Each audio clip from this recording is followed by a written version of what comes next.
So good morning. My name is Susan Sekaquaptewa. I am from the University of Arizona's federally recognized tribal extension program serving the Hopi tribe.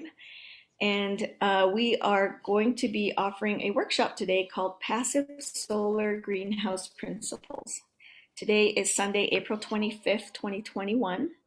And this is a great way for you to learn about the basics of the principles. Really, we're talking about the basic principles of setting up or having or designing or thinking about a passive solar greenhouse. So we're going to learn about those things today.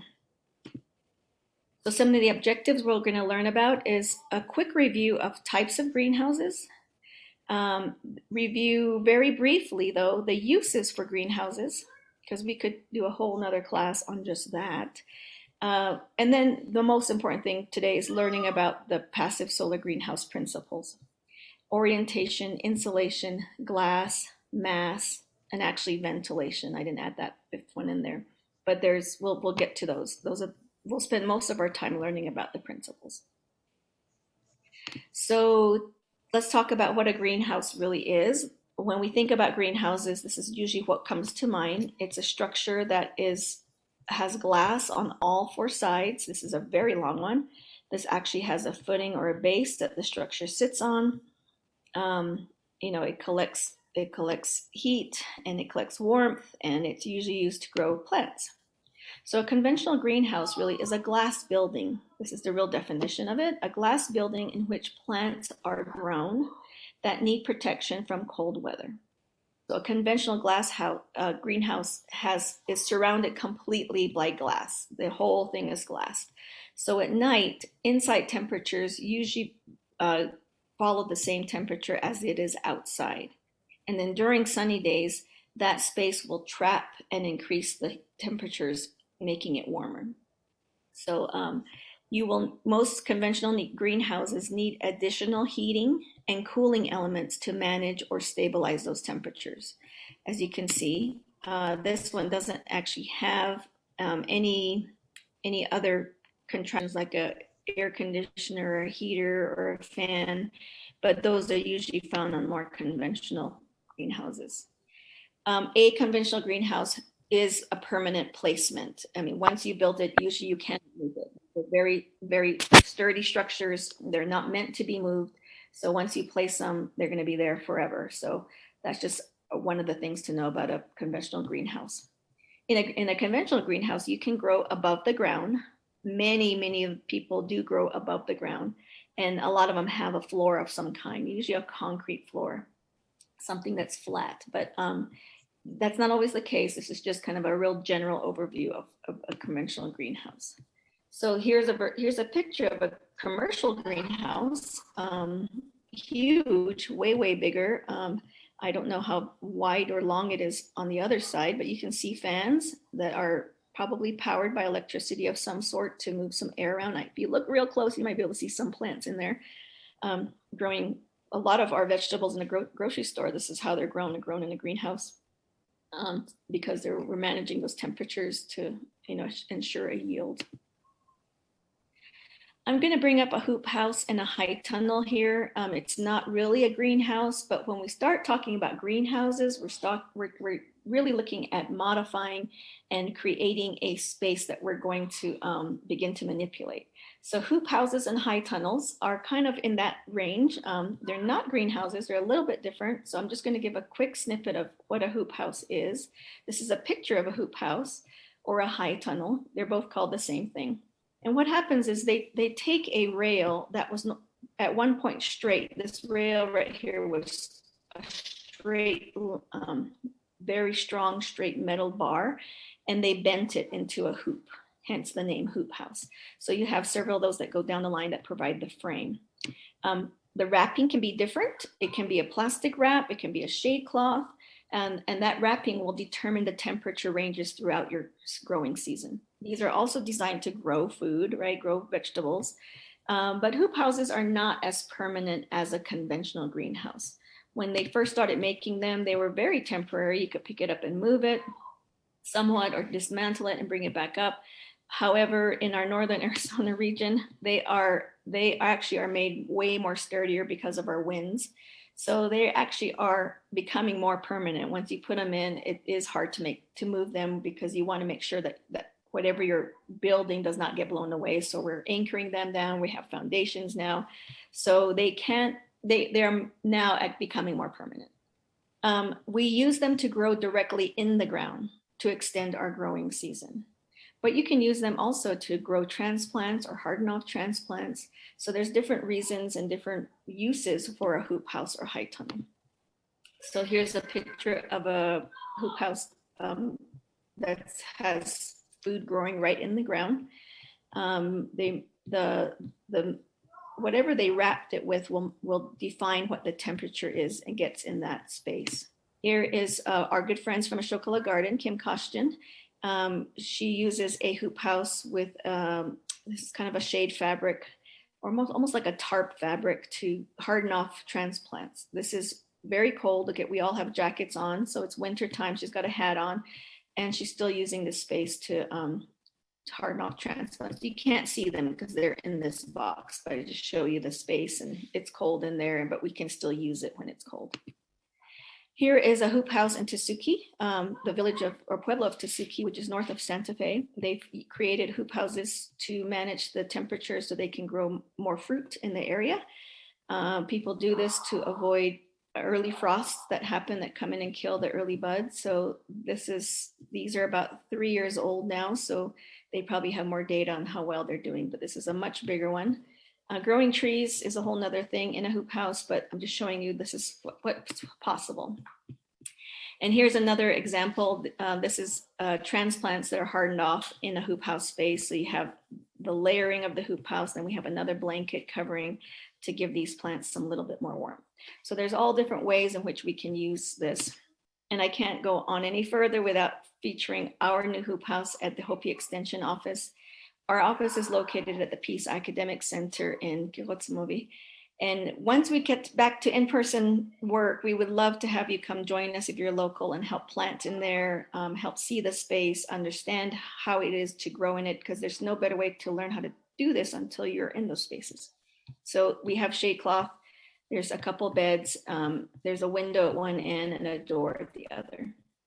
So these are just another way in which we modify growing spaces. And we may have a future class just on hoop houses, but we'll get to that in a bit. Just to show you, we're beginning to look at modifying the spaces. And one more picture, we're transplanting cool weather crops in here, Swiss chard, kale, lettuce, those kinds of things. This was about a month ago. They're doing well. So let's get to now passive solar greenhouses. So we talked a little bit about conventional greenhouses and then hoop houses, but we're going to look at something called a passive solar. This is a particular way to build a greenhouse, and we're going to go into all those functions and principles as we go forward. So let's talk about what it is first. Passive solar greenhouse is a greenhouse that collects solar energy to heat the space, but also stores that energy to be used at night or when it's cloudy. And it's a space where you can grow year-round. So greenhouse really denotes it's a space for growing food. You might have heard other names like sunrooms or sun spaces. You know, those aren't necessarily meant to grow vegetable plants. They might just be a nice warm room, but we're looking at this particularly in a way to grow vegetables or to grow food. So very, very kind of specific, intentional way to look at this space. If a passive solar greenhouse is designed right, you do not need any supplemental additional energy to heat or cool the space. So remember, we talked about the conventional greenhouses. They may need to add heating to keep that air warm at night because of the complete glass structure. The temperature outside is the temperature the same as inside at night. During the daytime, if it's completely glass, it might get so hot. How do you cool that space? So sometimes they might add coolers or fans. So if we design this one, if we design our passive solar greenhouse right, we still need to manage those temperatures, but we don't need to supplement additional energy to do that. We don't need to plug something in or draw electricity to do those. So very key. These greenhouses can stand alone, or they can be attached to a house or another space. So we'll look at a few here in a bit to see what that looks like. You can actually use passive solar greenhouses if it's attached to your house as a way to heat your home during the cold months. So bonus, if you're going to build one, I would build it next to your house because it can actually add value and comfort to your house. And you can grow year round in a passive solar greenhouse. So the way we learned this was from our friends at Ashoka Gardens. Joe Kostian, who's out of Snowflake, teaches a very in-depth class, a whole weekend on just this concept. And we learned a lot of this from him. He usually teaches through Northern Pioneer College out of the Snowflake campus once a year. So you might want to kind of keep a lookout on their classes. It's usually a weekend. So we're only going to go over the basics, overview, but he gets into the nitty gritty for 16 hours or so. But he states, if we do this right, this is a no freeze zone and a no fuel greenhouse, meaning we're not going to expend any additional fuel to heat or cool. We're going to use the solar energy. And if we do it right, we don't really have to do anything. It's passive. It's just a result of the sun. So here's some pictures of a few passive solar greenhouses. This is attached, this is the greenhouse here attached to the home. Here is, I don't even know if this is considered really a greenhouse. This is really just a south-facing window wall, and they have planters in right below the window, and this is the actual house. I see a pool table here. There's probably another room on the other side, the front door. So they've taken this principle and modified it to just include it in their house. This is the couple that I've learned a lot of this from Ashoka Gardens in Snowflake. This is one of their passive solar greenhouses, and they created a winter growing space in their passive solar greenhouse. This is attached to a garage or a workspace. Over here we can't see that, but you'll see all these beds of a lot of food growing, and it's February 10th in Snowflake. So, the elevation is much higher than Second Mesa and even Mesa, and they're growing all this food already by February 10th. So when we look at figuring out how to design this right, it can be a very, very productive space for growing food. So let's look at those principles now. Passive solar design principles. There's 5 major components we're going to talk about today briefly. That we have to pay attention to if you're going to looking into designing something like this. The first is orientation. Where is the sun? We're using solar energy to heat, so we need to pay attention to the orientation of our building to the sun. The second point is insulation. How do we keep that heat inside that we're capturing from escaping too fast, right? That's what we'll talk about there. The third point is glass or glazing. We need to get the heat in the room through the glass, but there's also light requirements required when we're growing food. So paying attention and understanding those. Mass, the ability to store that thermal energy that we're capturing so that it stays in the space longer. And then the last piece is ventilation. And that's really the ability to adjust those temperatures, both highs and lows, and to move air around while we're in the space. So one of the fast, easy ways to remember passive solar greenhouse design principles: orientation, insulation, glass, and mass, ventilation.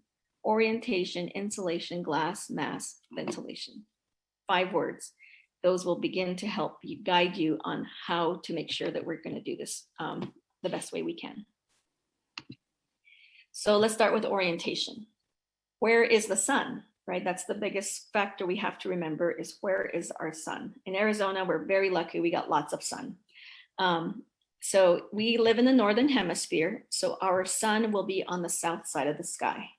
Most of the time the sun rises and sets on our southerly direction. So the long side of your greenhouse should face, or a long side of your greenhouse should face the south to capture that sun's energy. So when we're talking about orientation, if you have a rectangle that you're thinking of adding or building as a greenhouse, a rectangle has 2 sides. One of those sides of the longest, of the long side of the rectangle needs to face south. Okay, just remember that. that means the other side's going to face north, right? So just pay attention to that. That long side is perpendicular to true south. How do we find true south? We use a compass. And most of the days today we have all of us has smartphones, and there's a compass on your smartphone to at least find out where is south, true south. So it gets a little more complicated as we actually design it, because there's something called a magnetic south and a true south. We're not going to get into that today, but just as you're beginning to think that through, true south is what you want to pay attention to. So I actually live in a building, in a house, in which I have one long wall, and that wall faces south, pretty close to true south. So if I was to build one onto my house, that would be beautiful and perfect. Wasn't planned, but that would have been a good idea. So as we're looking forward to where we're going to put this greenhouse, we also have to be aware of any obstructions that will cause shade on that side of the building. It could be a tree, it could be another building, it could be, those are probably those two big things: a permanent tree, which you have to take out, or a building that's too close. So if you're looking at putting in a greenhouse, just make sure you pay attention to those sun exposures. If you have a year to do this, that's great, especially if you're not sure. The greenhouse I showed you earlier, this one, they actually had a juniper tree right out on right here somewhere outside the wall, and the owners did not want to cut the tree out. They know how long it takes for juniper to grow, and they left it in there as long as they could, and they realized it was so close to the window that it provided too much shade for the plants on this side of the greenhouse. So they eventually took it out. So those are just things to know and pay attention before you actually start to look at a space. So orientation, this is what we're talking about. If this is south, this is where you want your potential greenhouse building. This is not a greenhouse building. We're just talking about orientation. It's going to face this way. If we were 20 degrees off in either direction, you see the house would face this way, or this line would face this way. So we want to maximize the sun exposure to the building. So we're always going to orientate the long side of that house to true south. As you're looking at, we get into the details and nitty gritty of building a greenhouse, we pay attention to 4 significant solar dates on the calendar. And you know them as solstices and equinoxes. So in the hemisphere where we live, we know that the summer solstice is the point it's the point at which the sun is the most highest in the sky. So that would be right here at this point. And then our winter solstice is when the sun is lowest in the sky, and that's this point. And in between, right at the middle of both of those marks, are equinoxes, both the spring and the fall, because the sun will move from the summer back to the winter, back to summer, back to winter. It's going back and forth every year. And this is that middle point that we call the equinoxes. So all of these, this information is actually charted, and we know sun angles, and we begin to look at where that sun movement is in relation to where we are on the planet. So knowing your latitude and paying attention to those sun angles based on these significant solar dates is how we begin to understand our specific orientation to the sun's movement. So you can see these are the angles we're talking about.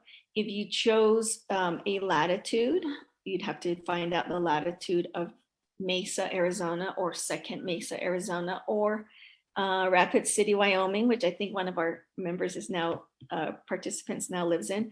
All of these, we're at different latitudes, different parts of the earth. So we begin to understand what that latitude is and begin to learn what angles of the sun, both of the solstices, which is December 21st, June 21st, and the equinoxes fall on. So we're actually going to use a lot of math when we begin to look at where we are and setting up that greenhouse. This is where the person who would help you design it would really look into this and if you're able to take Mr. Koshkin's class, you actually learn this and learn the whole math about doing this. But I'm just telling you, it's a way more complicated than what you might think it is. We don't just put up a building and say, oh, there's the south and this is what we're going to do. We're going to be very, very particular about looking at our spaces. So if you know anything about solar, practicing solar energy, they use these same charts and figures a lot. So once again, here's the summer solstice, winter solstice, the equinoxes. So you're measuring where the sun can come in, what angles they come in. All those things are measured based on in your roof slope on the greenhouse, how far back that sun will hit the back wall. All of these things will help determine kind of where you put your pitch and where how big and all. There's a lot of details that go into this piece. I'm just letting you know that these are the significant parts of learning about a passive solar greenhouse. So just to review, orientation, the biggest thing to know is point your greenhouse south on the long side and make sure there's no obstructions that'll come in from the sun. Or that'll block shade from this part of the building. And begin paying attention to where the sun hits that particular space on these months or on these days.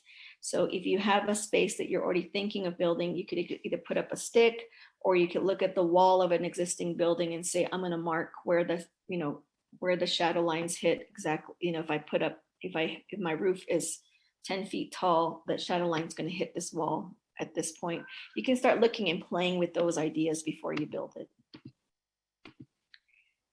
So the next principle is called insulation. Insulation, we want to keep that heat inside. This factor is very, very different than a conventional greenhouse. So you remember the conventional greenhouse has glass on all sides. There really is no insulation. The heat comes in, it heats it, and then at night when it cools, all the heat leaves. So with a passive solar, we want to be able to bring the heat in, and we're going to keep it in there and keep it from escaping as best as possible. So keeping as much of that solar heat as possible from leaving that space. That's what insulation will do for us. So everything that is not glass in that little building needs to be insulated. So it's very, very different than a regular greenhouse.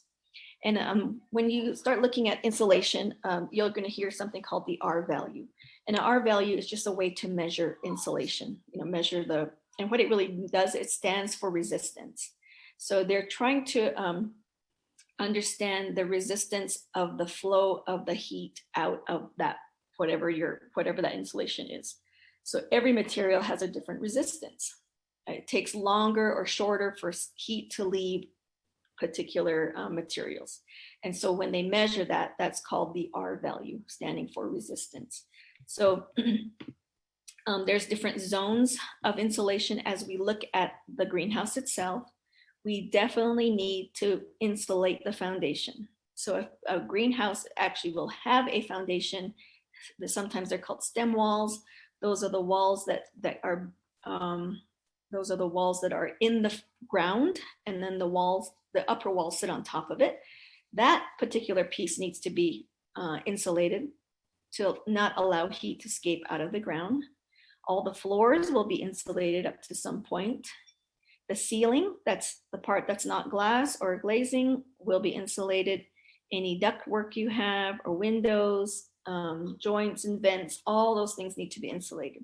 Remember, the point is if we spend a lot of time insulating and really paying attention to keeping that space tight, then we don't need to run heaters or really heaters in the wintertime, because that heat is going to stay there longer. That's the whole point. So looking at insulation. This is a picture of a house, the foundation of a house. You see how they dug all the way down. This is that stem wall or foundation wall I was talking about. Here's the actual wall. And here's the insulation that they put on the outside of the wall. All this will be backfilled up. You won't even see this when the house is built, because the ground will probably go up to this point. But what this insulation does is when you're heating the house inside, any of the heat that is escaping this through the wall will take a long time for it to leave this block to get outside. Oops. So this is the same thing we're going to do with a passive solar greenhouse foundation, is we're going to add insulation to the outside of that foundation wall. You can also just use conventional insulation. This is spray foam insulation that's found in houses. It doesn't really matter what kind. I mean, it matters depending on what you're willing to spend, right? Because they all have different costs and different ways to add it. And some might be something you might be able to do, and some you might have to hire out. So those are financial factors. But I'm just saying that you can use any modern insulating materials that are used in current houses for that. You would cover that up later, but what we're trying to do, remember, is keep the house or the heat inside. You can use things like straw bale, which the bale in itself is not only the wall, but it's the insulation.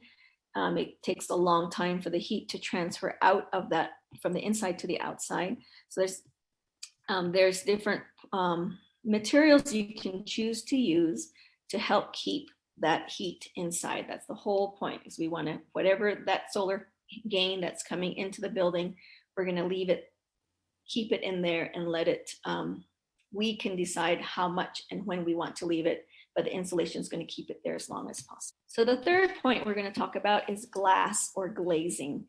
They're referred to as, you might hear them referred to as glazing. So the whole point of adding glass, of course, is we want to get that heat. It's the clear, glass that the light's going to come in. So we're going to get some of the heat, that we are going to get heat from that. But we're growing food, and when you grow food or plants, when you have plants, they do have light requirements. And so we're going to talk a little bit about that. So where and how the solar heat comes into the building, we're going to pay attention to that. And then what are the plant light requirements from something called visible spectrum? So we'll talk a little bit about both. So where and how the solar heat comes from. Let's start with that first piece. So the glass piece combined with the orientation of that greenhouse and your location are the elements of what make it a passive solar. So let's say this is our greenhouse space, and let's just look at the space for now. This would be the south direction. We want all clear glass on the south direction. Clear glass. That means there's no filters of any kind, if we can get it. So modern glass, modern house building has really come a long way in offering windows and glazing opportunities when you're window shopping. Today, especially our guests who are coming from the Phoenix area, most of the time it's really hard to find windows that have clear glass because it's so hot in the valley that there's a lot of filters that are put on windows, modern windows, to keep that UV heat light from coming in to heat the house, that heats the house. So we are growing food. So our plants need actually clear glass. They need that UV light. So it's sometimes really hard to find clear glass nowadays because our windows are so amazing and beautiful and serve so many other purposes. But our whole south side of our greenhouse will be as much glass as we can put in. That's the whole goal, from top to bottom, from east to west. The goal is to put nothing but clear glass on this side. On your east and west sides of the building, the small sides, you will have windows and doors. That serves couple purpose ventilation, which we'll talk about a little bit later, but entry points, of course, into the greenhouse, unless you're going to enter from the house. But it's really actually nice to have entry points that go directly outside, because there's potting soil, there's dirt, there's things you're moving in and out with plants, that it's really nice to be able to access it from the outside. So most greenhouses I've seen passive solar have doors on each side, one door here, but you don't need two doors, you just need really one, but you do need windows, a window at least on the other side. The east and west windows will not provide that much light. The sun, will come in, but we're really capturing the sun and the heat on the south window. This is really for ventilation. So you guys, this is where you can get a little bit more, you can decide what you want to do, and maybe your budget also helps you decide that. On a passive solar greenhouse, the north side of that wall, there are usually no windows or doors at all. And of course, if it's attached to a house, you might have a doorway here going into a space. But if it's a freestanding greenhouse, this will usually have just be a wall with no openings on this side. And it's an insulated wall, remember? So these walls, these three walls right here are insulated, except for the door and windows are, and this whole wall is insulated as well. So we're starting to look and see how we're creating this really tight space. We're beginning to look at how the glass is on the south side. The sun comes, the summer sun might rise here, and it's very high in the sky, but by winter time it's rising here. And so we're beginning to look at, paying attention how those sun angles work with our greenhouse. So the whole point is clear glass. Clear glass is the key for this south facing window or greenhouse. So the second reason is plants need light from visible spectrum to grow. And so any glass you put into your greenhouse is going to have to support that need. So the way you measure the visible spectrum is something called visible transmissivity. Transmissivity, it's a big word for me. It's just the way, it's just a really fancy word that tells us how to measure the visible light that can be transferred through glass. So when you buy windows, there's actually a tag on your windows that tells you what the VT of that window is, and it's shown in a percentage. So when you're looking at glass or you're buying windows, or you're trying to figure out what kind of glass do I need, and if you're buying it new, it will tell you that percentage rate. Greenhouse growing or plants that are used for greenhouses need at least 70% or above VT. That it'll say 70% plus or whatever. If it has 80%, that's great. It's getting clear. 90% is almost clear. 100% will be clear glass. Does that make sense?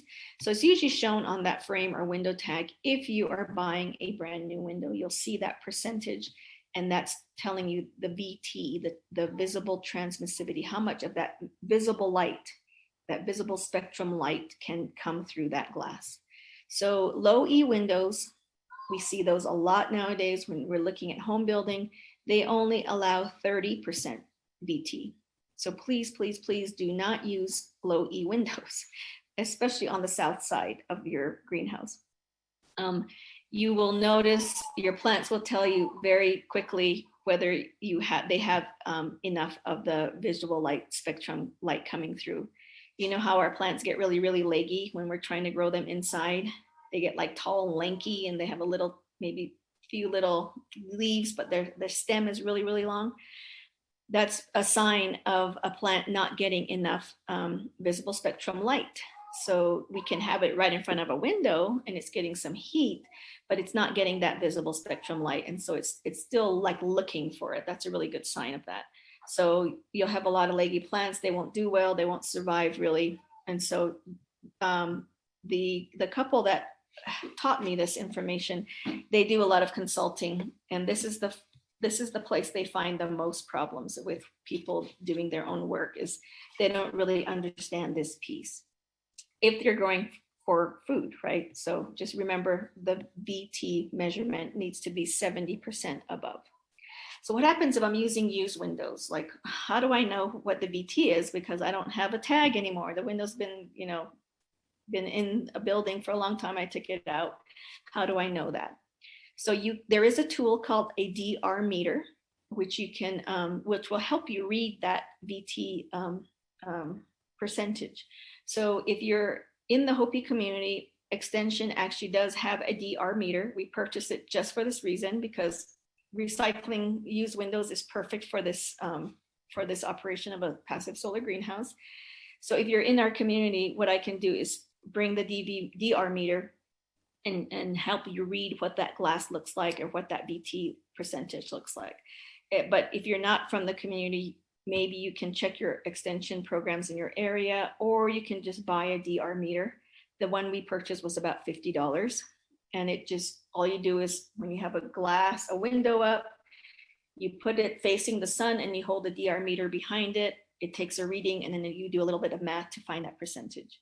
And so it's very, very easy. So I'm happy to support the people who are use windows. We can help you figure that out for you.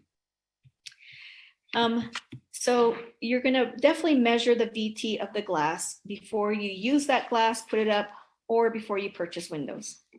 And if you want to buy a DR meter, I would even maybe like look at the windows that you bought and double check it before you put it in. You know, you don't want to put it in and find out later that it's not the right percentage. So just be careful. When you go to the Home Depot or Lowe's, they are not used to knowing really about visible transmissivity, because the whole point of windows is really it's for another use. It's for home use, not for growing plants. So sometimes you might be a little more knowledgeable than the people you're trying to get answers from. So just be patient and stick to your guns and make sure you know what you're going to get. The best thing is try and getting clear glass. It's really hard to find clear glass nowadays, but if you can special order even or find clear glass, that allows all the visible spectrum light to come through, and the plants will be happiest with that option. A few more about glazing. So the glass or glazing, part of the roof on a greenhouse, on a passive solar greenhouse, will be glass or glazing. That just allows more light on the plants in the summer months when the sun is the highest in the sky. So we need when you design the greenhouse, you figure out where that space is, where the roof stops and the glazing starts on the roof. And so you will use a little bit of glazing on the roof. Most of the time, what we've seen is a use of something called polycarbonate on the rooftops. You can use polycarbonate on the sides as well, but glass is better. Polycarbonate on the top allows some diffuse light as well as the heat. But it's what polycarbonate is a plastic layered with airspace. So it's like 2, maybe 3 sheets. They're all made. It's a big piece that comes together in a sheet. There's air inside that's sealed, and that air really just helps with insulation. And if you're going to put it on a roof, we're encouraging you to get corrugated polycarbonate. Corrugated means it's got a bend in it, and that bend actually makes it a lot stronger than if it's just straight. So those are some of the materials you can look for. Just to let you know, any plastic product, if you're going to use plastic, will suffer from long-term exposure to UV light, ultraviolet light. So they do tell you when you purchase a polycarbonate that it has a lifespan of, 5 years, 10 years. It just depends on the quality you're buying. And it may last a little longer than that, but eventually it will start to deteriorate. It will yellow in color, and that yellow comes from the UV light, which actually limits the light availability coming through it. So that's one of the issues that takes place. And that plastic product will harden over time or dry out, really, I guess is what is the better word. And it'll be more likely to crack and break. And if you get a big hailstorm or something like that, it'll crack at some point. So you will need to replace those pieces after a certain period of time. So just know that if you're going to use polycarbonate completely, that has a shelf life. So just letting you know that piece. So glazing, the last 2 things, it's going to heat that building, but that light needs to be visible spectrum light that comes through the glass. So let me show you this picture again from Ashoka Gardens greenhouse. This is the south-facing window, right? Or the south-facing wall. This is all glass. They have frames. You'll lose a little bit of heat going out the frames, right? Because there's not much insulation here. But we'll talk about how else we capture the heat and keep it there. And then here's they have polycarbonate sheeting on parts of the roof. This looks like, to me, this is probably in June. This picture was probably, no, what did I say? I said February. No, I did say February. I was trying to find the shadow line. You can barely see it right here. It's probably kind of cloudy out there. On a really clear day, you could see the shadow line right here. better, but that'll tell you exactly where you can help begin to pay attention to how much sunlight you get in that space based on the time of the year, and that how far back this polycarbonate goes along the roof helps you determine that based on your longitude and those solar sun angles. This is the roof here. This is all insulated here. This wall here is insulated. There's a wall right behind you. It looks exactly like this. There's a door and a window. Those are all insulated. Of course, they have an insulated door, a glass door, a couple windows. So when the windows are closed and the doors are closed, they're insulated enough to keep the air from leaving fast. But they can both open in the summertime to allow some of that heat to escape. So this just gives you a sense of kind of what we're looking at now with the south-facing windows, a little bit of polycarbonate on the roof, and your north and west walls, windows and doors, but insulated walls. And then the north side, which I don't have, but is not included in the picture, is all a completely enclosed wall. Okay, the fourth piece, orientation, insulation, glass, and mass. This is the fourth one, mass. So we're going to look at mass. Mass is really the ability to store thermal energy. That's what we're talking about. So we're going to look at materials in the building that have the capacity to store thermal energy for extended periods of time. So what will happen is when we're looking at the products that we're using in here, we want to pay attention to whatever's in the roof, the ceiling, the wall, even in the space. What can we use that will store thermal energy? That's what mass will do for our building. It's help us store that energy. So what it will do is it will absorb that daytime solar heat, meaning you won't have to turn on a cooler to do that. And it will release that heat during the night where you don't have to plug in an additional heater to heat that. We're going to use the materials to help us keep that heat in the building longer as well. So the more mass you put into your passive solar greenhouse, the more stable temperatures you have. And there will be less temperature swings that your plants will have to endure. Plants are really, really amazing. They can go from 40 degrees all the way up to 90 degrees in a day. 40, 50, 60, 70, 80, 90. That's a 50-degree temperature swings that they have to endure.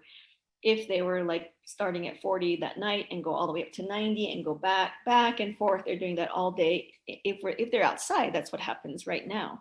But if we can bring those temperatures down so that the highest temperature during the daytime could be about 85, if we manage that, and the lowest temperature is maybe at 50, that's only a 30-degree swing. And so those plants will be a lot healthier when we can manage those variances in temperatures. But so we're going to try and build our greenhouse to help us do that a little bit better.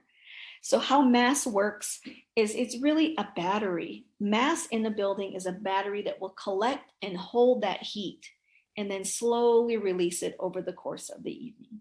So as we're looking at how we build, we're looking at what can we do in the building materials that will help us include more mass. So this is another way to look at it. As the sun, the winter sun is usually way lower in the sky and the summer sun is higher in the sky. So this is not a greenhouse, this is just a conventional house.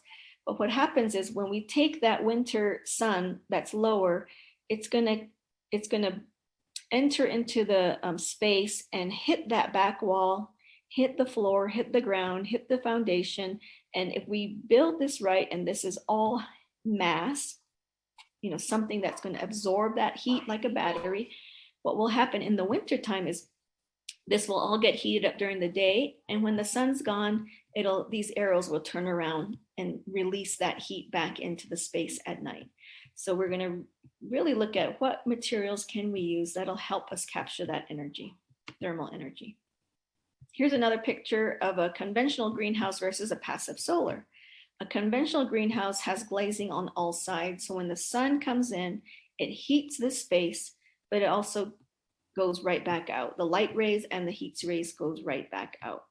If you have a concrete floor, that will absorb some of the heat, but that really would be the only mass we have in this greenhouse. That very first picture I showed you with the glass, big long greenhouse, it had a concrete base. That's the mass of that, but that really is the only thing. The rays are not reflected, they're not captured, they just kind of go right through and maybe heat, and they will heat that bottom. But on a passive solar greenhouse, what happens when the sun comes in, it'll come in through the windows here, maybe a little bit of the glazing on the roof. It'll come in and it will hit that back wall if it's winter time. If it's summer, the sun's higher up, but so we need the heat more in the winter time. It'll hit this back wall, heat that wall, that'll bounce that energy back. Some of the rays will heat directly on the ground, the floor. It'll heat that. Remember, the foundation is all insulated. The roof is insulated up to the point where we have glazing. So what we're doing throughout the day is heating any place we can with really using that mass of the building itself. And then that insulation that we've added will keep this heat in longer, as long as we can, as long as we want to. In the winter time or no spring, fall, that's when we really need that.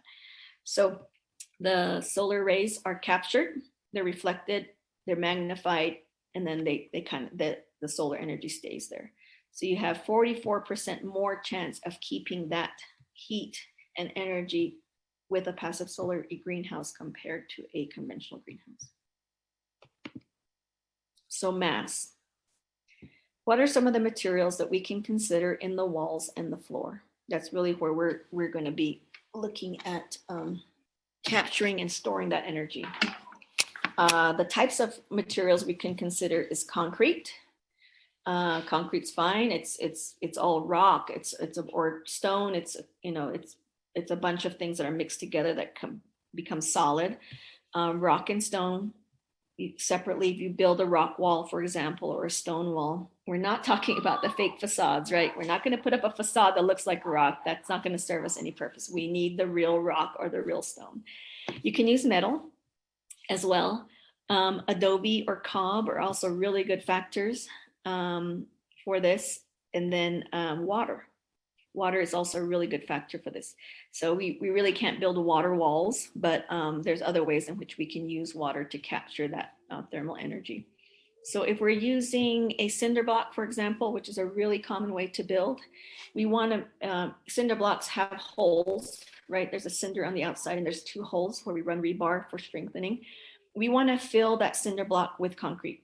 We want to create that really full body of mass, because that if it's full, that cinder block is full of concrete, that will heat up and then slowly get released. Let me see if I have a picture here. I have a couple more pictures about mass. So this is an example of how mass works. The sun comes in through a window, it heats your floor, it warms that mass up, but it still feels cool because it's colder than the air temperature. The air temperature is warmer, but this is cooler, so it doesn't feel like it's really hot. But at night, when the sun goes away and the temperature drops outside, if you have a bunch of insulation along with mass, what happens is that heat that was trapped in that mass will begin to release into the air and off the floor, and then it'll make it feel warm, and it'll definitely feel warmer because your temperatures outside are cooler. So that's really how that works. We're capturing it and storing it inside and then let it release overnight. And then when the sun comes up in the morning, we start all over again. That's how that would work. So here's a few more pictures of a greenhouse and using the solar angles, using insulation, using thermal mass. Here is, they didn't put a line here, but this I'm guessing would be where the roof ends. So this is the roof of the greenhouse. From here to this point is glazing. Probably it could be glass, it could be polycarbonate. This is also glazing from this point down here. So there's obviously no insulation here. This is just glazing with at least 70% VT. Remember that? And then here's a wall here at the bottom of the glazing. And then here's the roof and then the back wall. All of these pieces would be well insulated and they would probably have some kind of mass. Maybe not in the roof, but definitely in this north wall, in this little bit of south wall, and maybe even in the floor. You could add some mass there. The foundation is also insulated, so any heat that's generated in here will not go out the bottom of the floor. We dug down 2-3 feet and insulated that whole inside, so all that heat is trapped there. You see these barrels of water? These are barrels of water full of water, and all that does is when the sun comes and heats it, that water heats up, and it's also acts as thermal mass. And then at night, when the sun is gone and the temperatures cool down, a lot of the heat is probably going out of the glazing, but we have the mass in here that's helping to keep that heat, the temperature from completely getting really, really cold outside. All of this is being released out into the ground, into the air, and helping us keep the space warm enough until the sun comes up.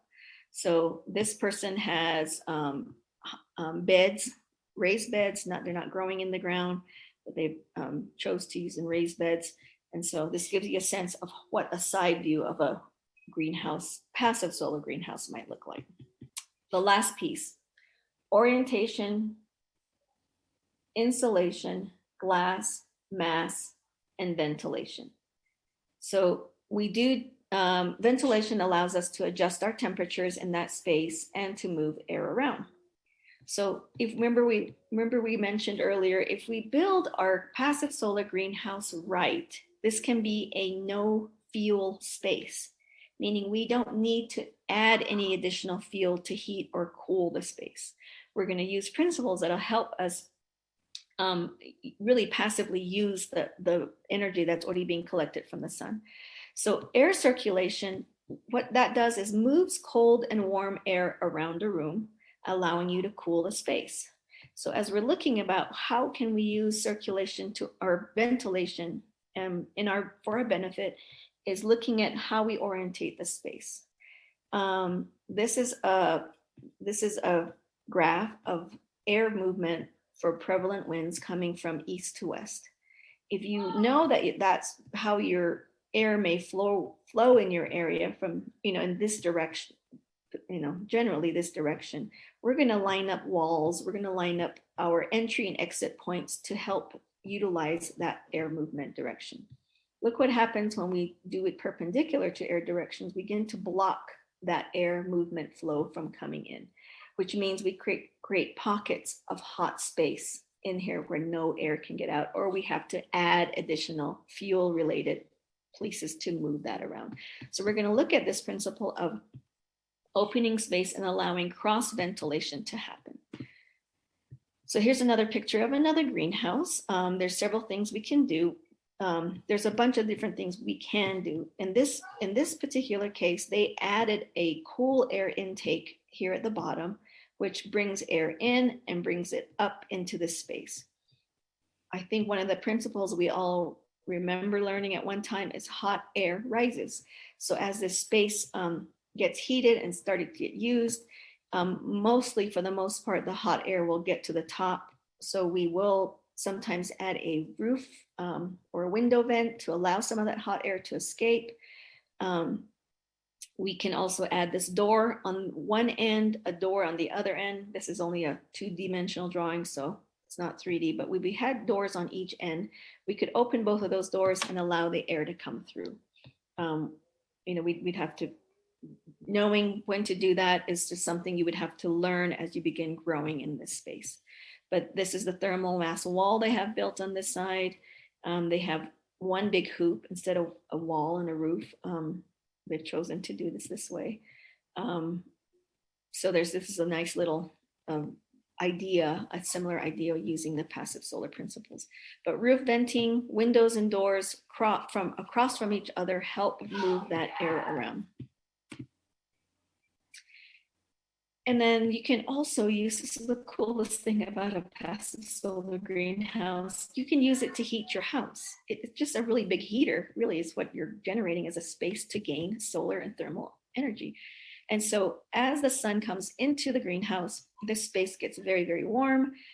Air the warm air starts to move to the top. Instead of opening east and west window or door, in the wintertime, what you can do is add vents right here to this space that some of the hot air will enter out into this space, into the house. This is a second-story house, so they've added a second vent at the very top of their greenhouse, which goes into the top story.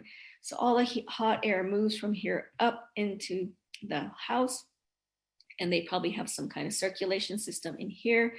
Eventually, when that air cools, it gets heavier and it falls, and then they have another vent that comes back in.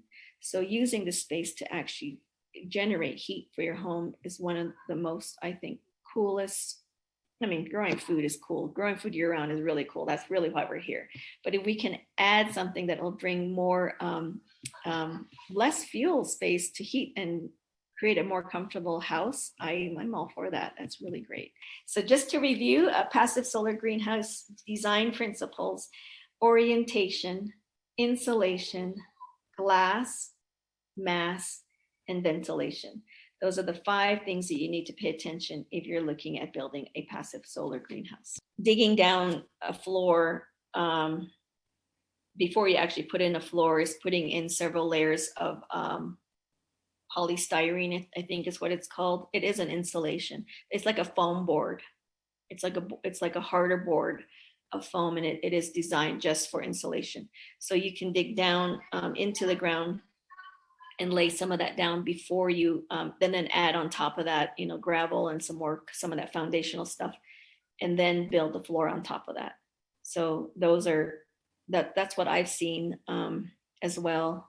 I'm also trying to think, if you're going to grow right in the ground, then the foundation walls are key to insulate that outside part. You wouldn't necessarily insulate the floor per se, because that foundation wall will go below the frost line, whatever your frost line is in your area.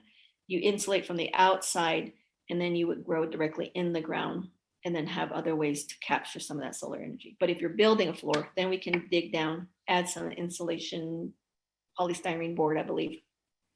People also add in those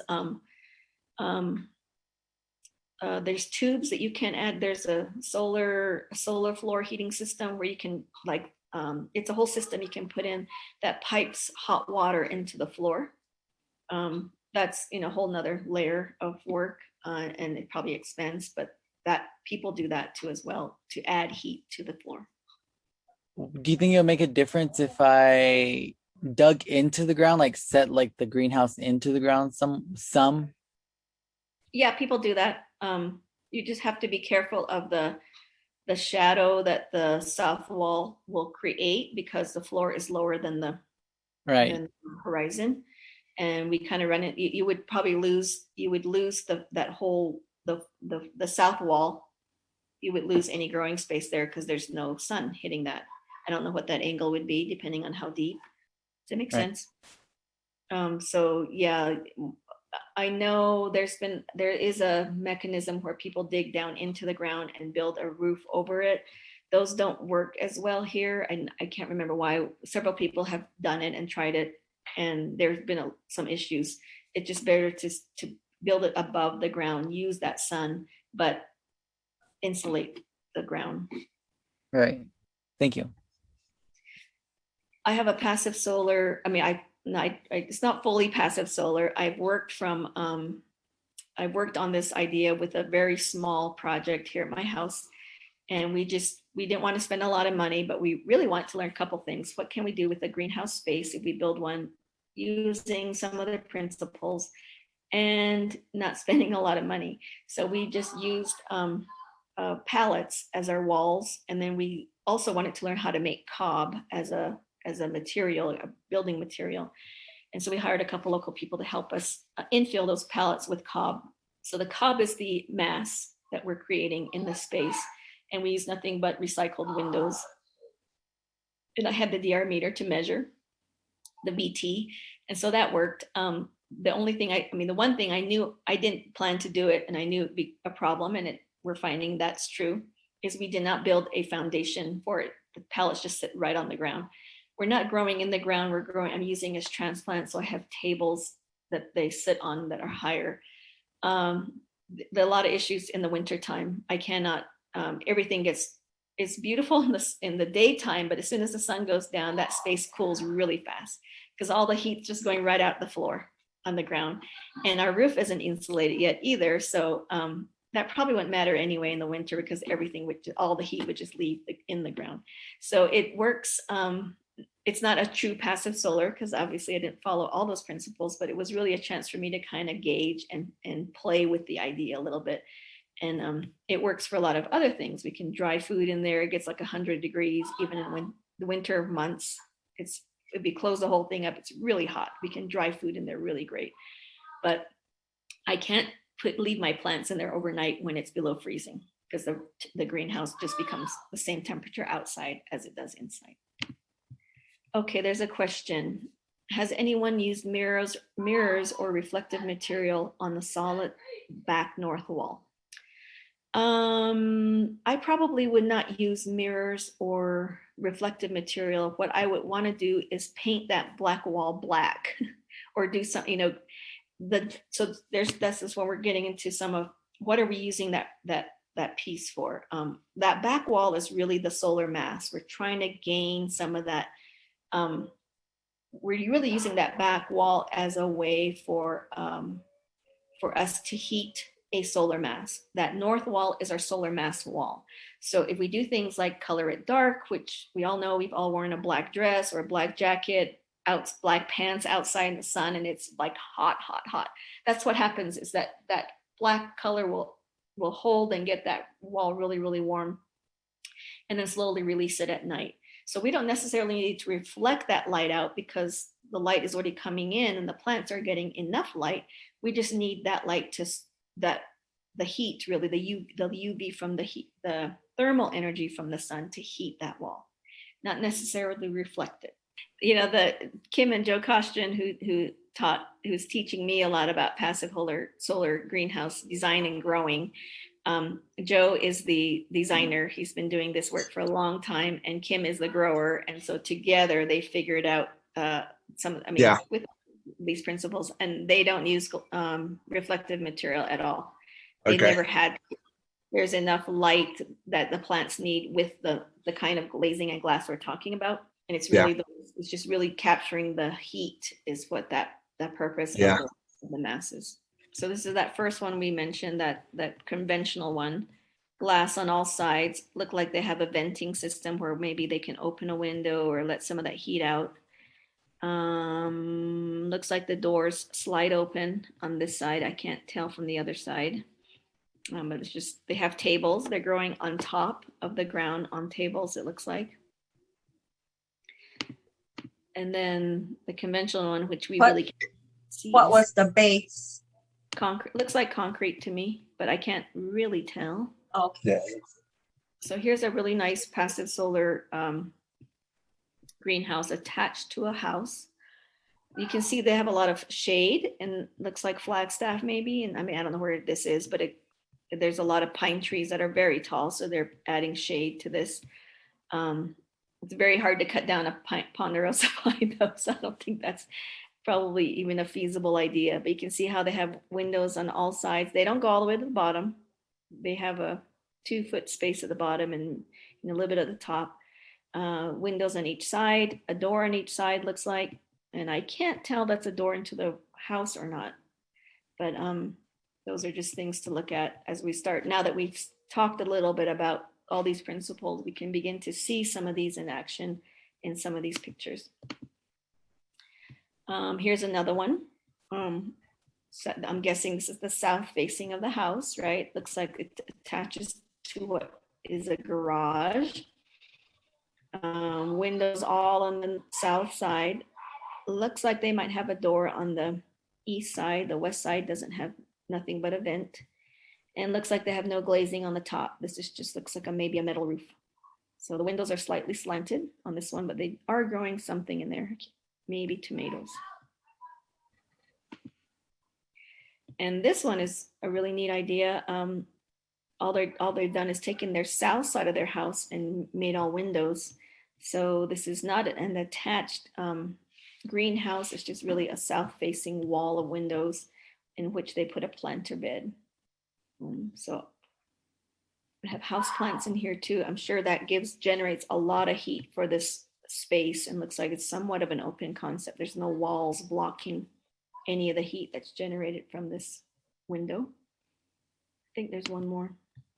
Oh, and then this is the Ashoka Gardens. How would you utilize cob in mass? Would it also need to be compacted? Thank you, MJ, for that question. Cob is, I don't have those details in front of me, but there is an R value that can be measured. The thicker the cob wall is, the better it is. So, you know, the R value will be different based on how thick that wall is. But the cob that I've learned to make is really straw. It's straw with mixed up with clay and sand and water. You make a mixture of clay, sand, and water, and then you throw in the straw, and then that becomes the cob, and you stuff it. You stuff it into a frame, and you do pack it when you, if you're able to do it a certain way, you should be able to pack that in pretty well. So it becomes very, very dense. And it's actually the little air pockets inside the straw that actually kind of serve as some of the insulating factor. That and the actual, because there's more straw than you realize. I didn't realize this till we did it ourselves. But the clay, sand, and water mixture is really just the glue. It's the straw that provides more of the insulation. So you wet it, get it pretty, goopy, and then you start stacking and punching that into those spaces. And it's the little pockets inside the straw, the air pieces inside the straw that help create the insulation overall. But there is an R value you can measure on cob, but as I said, it does change depending on how thick that wall is. We just went with a standard pallet, so it's probably about 4 inches deep. Our walls were. So we just used that. But you can choose to make your walls as deep as you want with cob. You just make a frame, and then you stick that in there, and then you bank it down, let it dry, then you add more as you go up. So I don't have the R value on me. I'm sorry. There's a lot of research you can do on all materials to find out what R value they offer or they have. So that's all I have. You all have a great day.